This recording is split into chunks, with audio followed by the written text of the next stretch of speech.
I finally get to chat to James Swanwick. How you doing, James?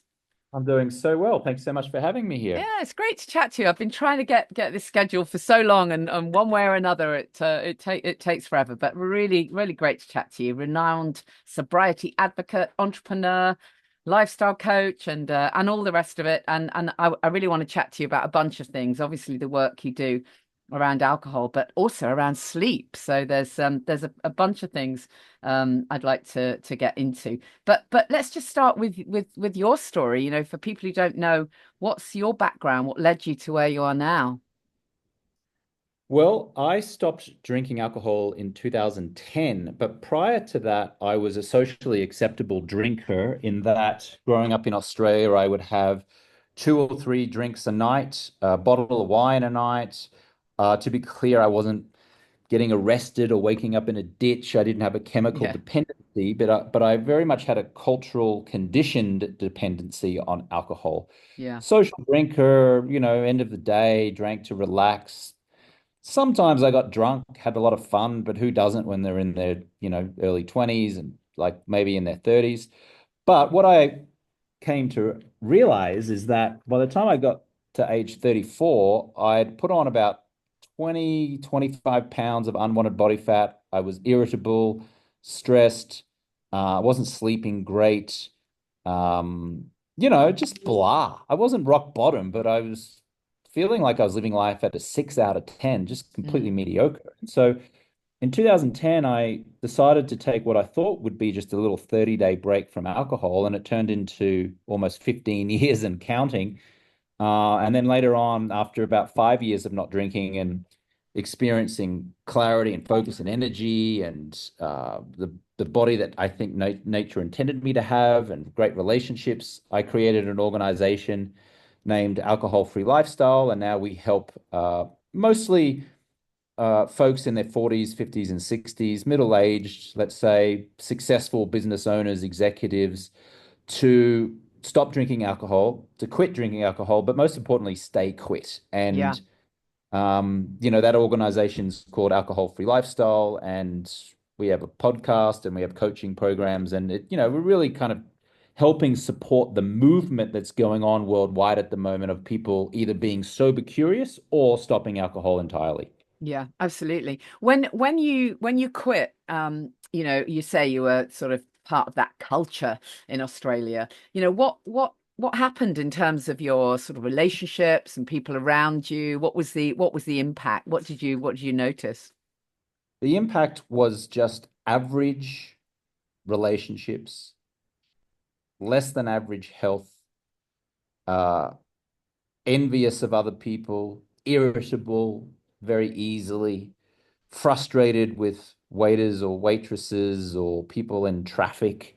Yeah, Uh, I was living in Hollywood, California at the time. I'm Australian, was born and raised Australian, but I remember my parents would call me at what I felt was inopportune times. So I'd be doing stuff, and then my mother would call just for a friendly weekly check-in to see how her son on the other side of the world was doing, and I would screen her call, and I go, "Oh, mum, bloody calling me at a in inopportune time again. Oh, my dad wants to catch up chat." So it was just kind of like not really a pleasant person. I mean, I mm, wasn't rock bottom. I wasn't a complete, son yeah, of a whatever, but I yeah. was just it's just blah. Yeah, it And is I interesting how it recognize makes you I was blah. irritable. You're dead right. I've never even thought of it like that. I remember the anxiety well, but I'd forgotten about the irritability. You're absolutely right. Yeah, I used to snap at my kids big time, you know, but unnecessarily so. And then when you quit, what happened to relationships then? Were you accepted? Did things have to shift? You know, we hear of people who are fearful of quitting because they're worried about what will happen to their relationship circle, or will they be accepted? What happened for you? I shared that worry and concern when I first stopped. I went to the Jones Bar on Santa Monica Boulevard in West Hollywood with my two good friends at the time, Zach and Tom, and I told them I wasn't drinking very awkwardly, and they encouraged me to drink nevertheless. And I said, no, I'm not going to drink just for 30 days. And then Zach went to the to the bar to get a round of drinks and came back and gave me what I thought was soda water, ice and a piece of lime, which is what I requested. And as I went to sip it, he had this guilty grin on his face. And I said, "Did you put vodka in this?" And he said, "Ah, Wow. yeah, I did." And I thought, wow, even my good friends here are still trying to get me to drink. But I didn't drink it. And I just, again, I was strong in my conviction. I said, no, no, no, I'm not going to drink. And then I was single at the time. I invited a lovely woman out on a date, and I was so awkward about revealing to her that I wasn't drinking that I got to the bar ahead of time, and I did a deal with the bartender, and I said, "Look, when I order a vodka soda, just make it a Make it soda." great. And so, but then she Uh, found out a few weeks later when I was dating her that I had actually done that. And she got really irritated with me, so much so that we didn't continue on in that relationship. So I was like, wow, if I tell people that I'm not drinking, they try to get me to drink. And if I hide that I'm not drinking with someone, they get irritable that I was hiding. So what am I going to do here? But I will say this, that over time, I became increasingly comfortable and confident with the fact that yeah, I wasn't drinking. And because I had that confidence and that lightheartedness about me not drinking, yeah, increasingly people just accepted it and went, "Oh, okay, cool, no problems at all." It's where I think we get into trouble is where we're like apologizing for not drinking or we're exactly. sheepish about not drinking. And Mm, then people, of course, say, "Go on, just have one, you'll be fine." yeah, yeah. But if you just own it and you're confident about it, then people actually tend to admire you for it and start asking you questions through the lens of them being interested in not drinking. Yeah, absolutely. It really is about doing that prep, isn't it? Knowing exactly what you're going to say when you get to the bar rather than, oh, well, actually, I'm kind of not drinking. Oh, when you actually just go, yeah, I'm not drinking at the moment. So I'd love a whatever it is, lime and soda or whatever. Yeah, absolutely. And, tell me about your, I mean, I'm sure there's loads more we can talk about with your story, but I'm really interested that some of the people that you work with, particularly in the kind of entrepreneurial field. So we're talking, individuals who are probably successful, they've got plenty of money. So yeah, of course they want to spend that on alcohol. What do you think are the particular challenges that those kind of people face when they recognize that it's time to quit? Yeah, well, I can tell you most of the members that we support inside of one of our programs at Alcohol Free Lifestyle. Let me just give you like the avatar, Yeah, right? please What's do. Yeah. going on?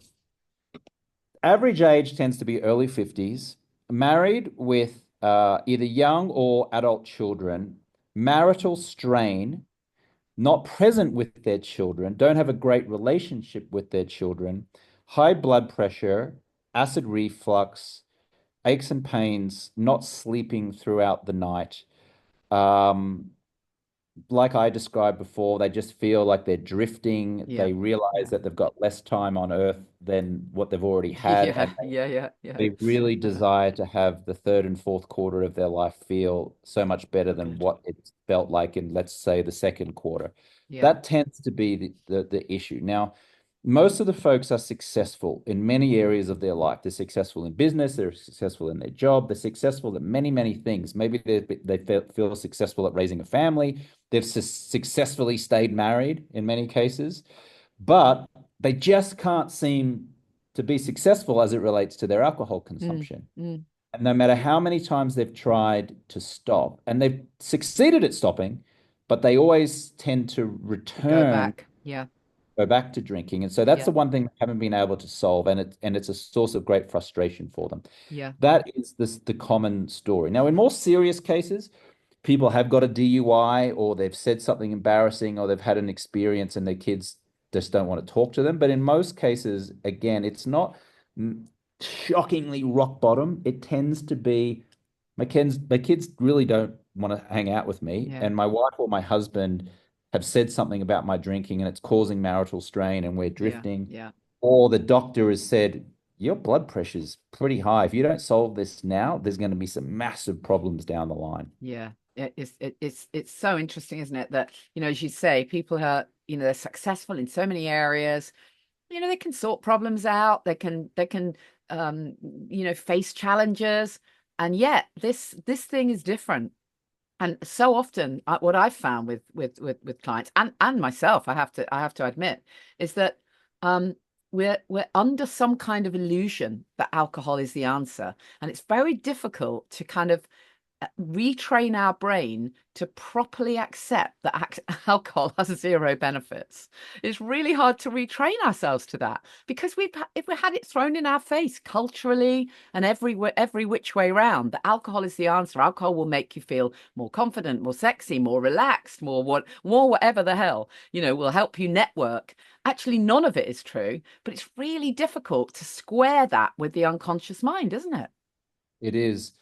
In fact, the conditioning started when we were little boys and girls, when our Yeah. parents said, "Oh, no, no, Janie, no, no, Yeah, James, you yeah, can't you can't drink have that. alcohol. It's for adults. Yeah. That's for adults. Yeah. You can have that when you're older." And of course, we are implanting the idea in the little child's brain that, oh, alcohol's a rite of passage. Alcohol's something that I get to do Yeah.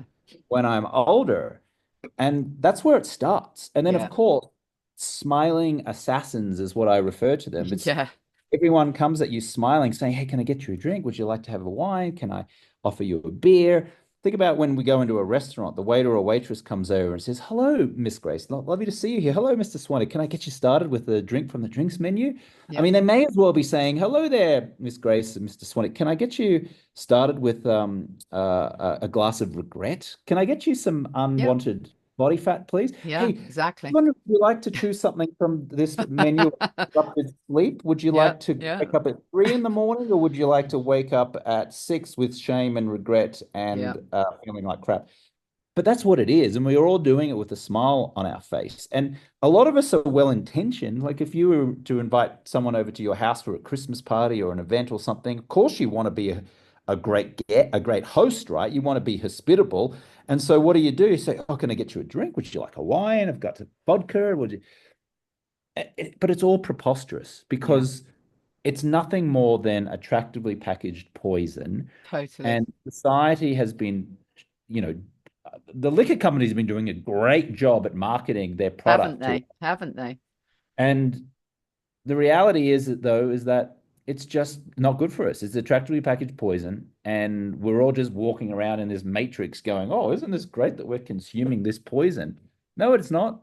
Yeah, absolutely. I've said before on this podcast that, I find it incredible the marketing around alcohol. I mean, it's so clever and it's so linked to being glamorous, particularly for women. I mean, you can't have a Mother's Day without, you can't buy a present for your mother unless it's got alcohol as part of it, or a birthday card for your son.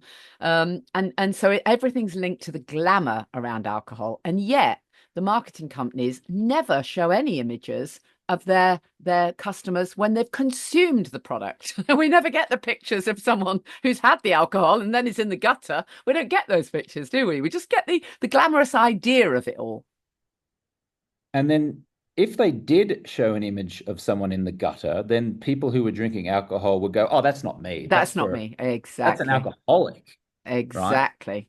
And a lot of the time is, especially for your listener who's listening to us right now, drinking alcohol over many years and decades can be kind of like death by a thousand cuts. You Yeah. don't actually see it destroying you in the moment, day by day, week by week, month by month, year by year. But consider this, right? Let's just talk about weight gain as one consequence of drinking alcohol. Let's just say that you put on just 3 tiny little pounds Mm. per year as a result of your drinking. Well, over a decade, that's 30 pounds. Yeah. And especially for women, I know because I've got lots of women clients, a lot of our women clients are like, "I'll put on 20 or 30 pounds. I need to lose it." And so it's creeped up over 10 years Yeah. to the point where Yeah. now it's like, oh, now it's a problem. That's what I mean by death by a thousand cuts. It's kind of like this little cut here and a little cut there and a little consequence there and a little irritable conversation with your husband or your wife here and a little fight with your children here. And that happens month or year over year until finally it's like, whoa, what has happened here? Yeah. Yeah. Yeah. Totally. It really is. And the really amazing thing that I think I um I, I wish we could kind of bottle this bit and sell it or promote it, but nobody tells you how how this impacts on every area of your life. Like so many things, so many chronic illnesses get better. Well, they certainly don't get worse. Let's put it that way. There isn't anything that doesn't kind of improve. That's the really incredible thing, isn't it? That all we ever hear from the mainstream is, "Oh, poor you. Oh, you can't drink anymore. Oh dear. Oh, that's such a shame for you." Not, "Oh my God, what an amazing decision you've made. Now you're going to live your best life, and you've got an opportunity for everything to get better." Yeah, yeah, it's crazy. Let me reference a gentleman named Evan Melcher, who's a 49-year-old financial advisor out of Atlanta, Georgia. And he came to us 3 years ago, had been drinking, cultural conditioned to drinking all of his life. And when he came to us, he was on four different prescription medications. Yeah. He had acid reflux, high blood pressure, sleep problems, and then anxiety. So he was on anti-anxiety depression. He was 28 pounds, almost 30 pounds overweight in his view. And he had some marital strain. He had two young children. Again, wasn't rock bottom, but acid reflux, poor sleep, high blood pressure, looked a bit chubby in the face, carrying a bit of a beer belly, and just kind of like blah. He stopped drinking. Within 4 months of him stop drinking, he was off all of those prescription medications. 3 years later, today, as we're recording this, he's remained off all prescription medication. He lost the 28 pounds. He's vibrant, healthy, energetic. He and his wife Jennifer came down and visited me in person and spent a couple of days with them. They're just absolutely Mm. so happy and so energetic and so vibrant heading into their 50s, Yeah, and like exactly. that's what happens when you just remove the poison. Because as soon as you stop drinking, it's like this domino effect. It's like you stop drinking alcohol, one domino goes over, all of a sudden you lose weight. Another domino goes over, your blood pressure drops. Another Yeah. domino goes over, you start sleeping through the night. Another domino goes over, oh, all of a sudden you now have this passionate, beautiful, connected relationship with your spouse, Yeah. and so forth, so forth, and so forth. And usually a kind of growing interest in living healthily, and you'd start to consider decent food and everything else, and finding your purpose. That's the great thing, isn't it? So tell me about, you started off by saying, that the key is to support people to stay stopped, to sort people to I mean, I always call it just living your best life without alcohol. So how do you help people to navigate, if you like, I don't know if you use the word relapse, but how do you help people to navigate the awkward bits? How do you do the troubleshooting piece? Yeah, well, look, most of what we do with our stop drinking process is using neuroscience. So we've studied at Stanford University, Cambridge University, Harvard, and we're kind of up to speed with the latest neuroscience research that comes out. And so what we do is we educate our members and clients as to why we are so addicted to Yeah. alcohol. A lot of that has to do with dopamine, like how dopamine receptors fire off when we drink alcohol. Also, what we've noticed a lot is folks talking about their brain not working as effectively when they're drinking alcohol as opposed to when they're not. So that would suggest to me there's some neurotransmitter issues going on in many drinkers' brains. Yeah. And so we try to educate folks on the science. And once we educate folks in the science and they start to understand what's going on and they start to understand why they're addicted and why they have cravings and why they crave an alcohol at 5 o'clock every day, then we can, start to dig into that. And now the member or the client starts to go, oh, okay, I'm getting this now. This totally makes sense. Then through a process of trying to get their dopamine receptors from natural activities or natural solutions, and then holding them accountable to do so in a like-minded group of other folks, all of a sudden change becomes not just possible, but probable. Yeah. Now, a lot of the ways that we can get the dopamine receptors firing again and the neurotransmitter receptors firing again is by very, very simple things. And the simple things are going to sound so simple that you're like, who is this guy? This is ridiculous. I've heard this a million times. But really, it can be as simple as getting sunlight first thing in the Yeah, morning, exactly. eating nutritious food, grass-fed meats, vegetables, nice salads, getting some healthy fats, making sure you're walking at least 7,500 steps a day if you can, focusing on sleep hygiene, like really understanding how a good night's sleep takes place, making sure you're drinking plenty of water, making sure you're in a like-minded community, being practicing gratitude, writing down 20 things that you're grateful for many days of the week. Those kind of things, even though it seems so simple, can actually get the dopamine receptors firing in a natural way and can get the dopamine receptors firing from community and connection and gratitude. Yeah, And a healthy human, even just mentally, is a human that does not crave poison because yeah, they're already getting the dopamine receptors firing from just feeling fulfilled. It's when absolutely. we're like stressed and we're anxious and we experience lack or a perception of lack that Yeah, we like, let me have a glass of wine, let me have yeah, some, oh, I got to do this. So that's pretty much fundamentally what we do. I'd love yeah, to yeah, yeah, this drop the mic moment where it's like, wow, they've yeah, discovered the breakthrough of how to stop people drinking. It's really as simple yeah, as focusing on your health, your diet, yeah. great relationships, and being in gratitude. Yeah, it's called self-care, isn't it? And most of us are really bad at it, really, really bad at properly putting ourselves first. I also think it's really interesting that lots of people who are, drinking too much and having a real issue quitting, they're people pleasers. And often they'll be so concerned about making sure everyone else is okay that the whole idea of even putting themselves first feels too tough for them. And we have to put ourselves first. We have to do that bit first. The cliche, put your own oxygen mask on first. It's actually really key. It really is. I'm really interested in your the stuff you do around sleep because when people first quit, sleep can be difficult to start with. Eventually, it gets so much better, doesn't it? But in the early stages, it can be tricky. So tell me a bit about the company that you have and what you do. Yeah, so I have a company named Swanwick Sleep, and we produce blue light blocking glasses. And a blue light blocking glass mostly has an orange lens to it. And what you do is when you wear these blue blockers, let's say in the last hour or two at nighttime before you desire to go to sleep, Mm, the orange lens blocks the artificial blue light that comes out of your mobile phone, your computer, your screen, your microwave light, the kitchen light, the bathroom light, the shower light, the reading light. All of that artificial light at night is triggering our pituitary gland in our brain, mm, which I'm sorry, suppresses our melatonin release. yeah.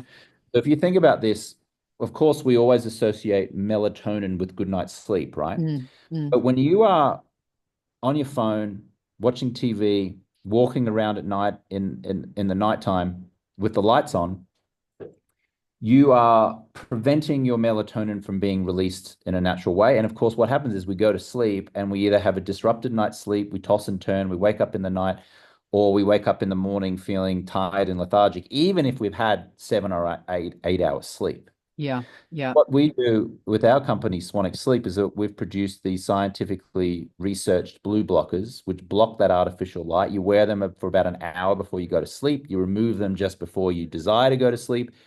And what tends to happen is that the melatonin has been released through the body sufficiently.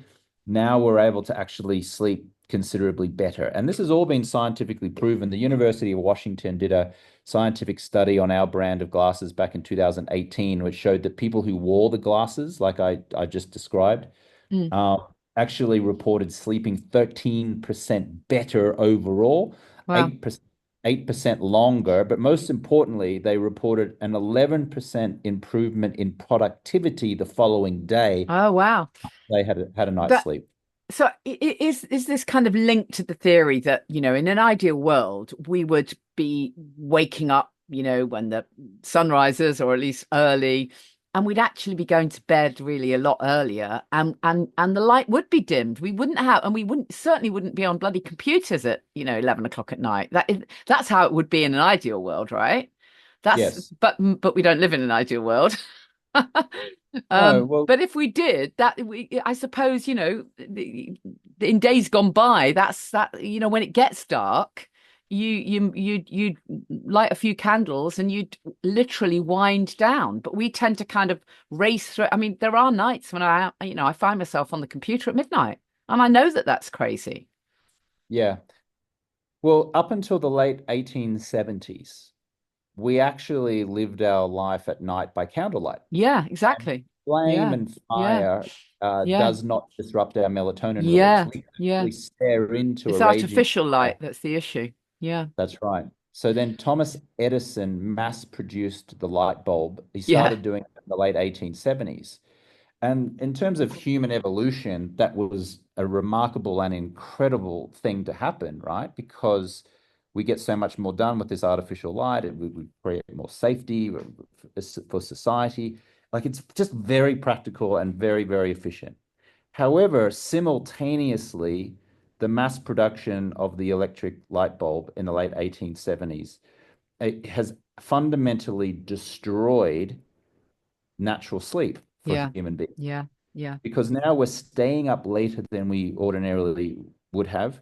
And not just staying up later, but staying up later while staring into an artificial light, which suppresses our melatonin release, right? Sure. So there's lots of advantages to living our life at night with electric light. Of course Mm. there are, right?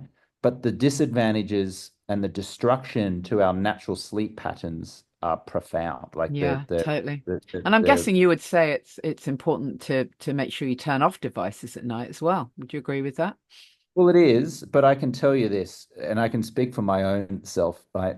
I've received the same advice for a decade, which is don't be on your phone at nighttime. I'm still on But you my still phone do, at night. yeah, yeah, yeah. We have to make it But work with our lives, don't we? That's the reality. We do, we But do. I always wear a pair of my Swannies Yeah, yeah, light yeah, blocking glasses. Like I yeah. always. I don't recall a night in the past 9 years since I started this company where I haven't worn a pair of the orange lens blue blockers. Right. Our For about customers, an hour, yeah. yeah, about an hour. Like, Mm, look, when the sun goes down, you can put them on and wear them for 3 hours if you like. You mm, can do that. That's the gold standard. yeah, Me, I'm just looking at what's the most practical thing most practical habit, which makes me feel energy and enthusiastic about keeping that habit every night of the yeah, year for yeah, yeah, 365 years. yeah. So for me, it's like 45 minutes to an hour before I know I want to sleep. I put the glasses on. I keep scrolling through my phone. I know I'm not supposed to, but because I've got my Yeah, blue yeah. blockers on, I What if you already have prescription lenses then? yeah. So we have glasses called fit overs that just sit very Oh, okay. Oh, simply that's over clever. over the top, and then Right. we also make prescription glasses as well for those who Oh, want to invest. wow. Yeah. Fascinating. On a slightly different note, but I'm interested in your view if you've looked into it around kind of light boxes or, light for people who, they would typically say they suffer from seasonal affective disorder, and you can get these light boxes that give, I don't know, sort of 10,000 lux or whatever. Have you ever tried any of those during the Yeah. day? Not in the first thing in the morning, I would Yeah. certainly do that. Like if you're waking up before the sun gets up, maybe you're in the northern hemisphere, Yeah. it's the Yeah. Yeah. wind. Yeah. Then yeah, there's a brand called I think it's from Philips. It's called the Philips Wake Up Yeah, Light. that's right. Yeah. Yeah. Yeah. I could recommend that. We've had a lot of our customers who've used that in the morning. Mm, Um, mm, but look, here's the thing. Use that for sure, and that mm. will help. But when the sun actually does get up, Yeah, please you need to go get out in outside. it. Absolutely. Absolutely. Yeah, and it makes a difference that early getting out of that and getting that sunlight first thing, really, doesn't it? Well, what it does is our skin has receptors on it, and when the natural sunlight hits the skin, it tells our body's internal clock, which is called our circadian rhythm. Oh, got it. This is wake up time. So Mm, what that does is that it triggers the release of cortisol in our body, that wake up hormones that gets us going, gets us moving, and it also sets an internal timer that will then trigger later on at night, which is, oh, okay, it's now time to release the melatonin to help you yeah, go to sleep. yeah, The challenge that we have in society at the moment is that most people are waking up, staying indoors, not exposing themselves to that light. And now our internal clock is going, is it wake up time? Is it still nighttime? I'm a yeah. little bit confused. Well, and also And don't forget you're talking to someone here in the UK where, God, we're lucky if we get any sunlight, mhm, particularly at this time of year. I mean, it can yes. be grim. I think we had a glimmer a couple of days ago, and I can't tell you how grateful I was. Yeah, no, it's a big deal. I mean, I lived in the UK for 4 years, from 1999 to 2002. I have experienced exactly Mm, mm. what you I just mean, my said. years ago, I used to talk about, I do talks about holistic living, and I used to always talk about vitamin D levels, and particularly for women, the importance of vitamin D, linked to breast cancer. Oncologists will tell you you need adequate levels of vitamin D. I used to talk about this stuff, and yet I hadn't checked my own levels. I go and check my own levels one day. Oh my God, it's a wonder I'm not dead. And my levels were at something like 12, and you need to be right up there near 100. I was 12, I mean, crazy. And we It just is we just crazy. don't get enough information about, because I'd been hiding myself from the sun. I'd been, covering up and making, because I'm fairly, I'm fair skinned. So I'd bought into all that nonsense that sunlight is the enemy, and, slathering on the sun cream and staying in the shade and covering up every little bit of me. Um, but it soon changed, let me tell you. I started taking some vitamin D and getting out there, and my levels shot up to something like 90, and the doctor is like, "Oh my God, I've never seen a graph of recovery like it." And I said, "Well, that's because I didn't take the kind of crappy things you prescribed me. I took some proper vitamin D and I got out in the sun." Yes, yes. So, There's some nuance to that, and what you're saying is absolutely correct. And the nuance is, if you grew up in, say, Australia, like I did, there's a big hole in the ozone layer, and the sun there is ferociously strong compared to a northern hemisphere yeah, so sun. it's completely the So in opposite. actual fact, it does make sense to cover up for most of the day if you're out in the sun. Yeah, But here's the thing, right? All you need is 15 minutes. exactly. You need some sunlight. Yes, Exactly. So yeah, exactly. I definitely, if you're in a southern hemisphere sun, I'm not going to say go out there and for 6 hours, No, 7 hours in absolutely. the Burn day. Yeah, yourself. No, you no. want to cover yourself. But what you do want is you want to get some level of sun without the hat, without the sun cream, without the Exactly. blood. Well, they Like, used to call it, I mean, it's called heliotherapy, isn't it? Many years ago, they would actually take patients out from naturopathic clinics and literally have them outside for 20 minutes. That was actually part of yes. the treatment. It's fascinating, really. It's ridiculous how far we've come from recognizing all of this. But yeah, it's There's actually an interesting study that came out, I think, in the mid 2000s that showed that hospital patients, you're in a hospital, you're a patient. If you patients whose hospital room has a oh window, yeah, can see nature. right? Like where Yeah, yeah, light comes in yeah, and they can see yeah, nature, yeah, actually spend fewer days in recovery in the yeah. hospital than those who don't. Isn't that amazing? Isn't Yeah, it? yeah. Really, what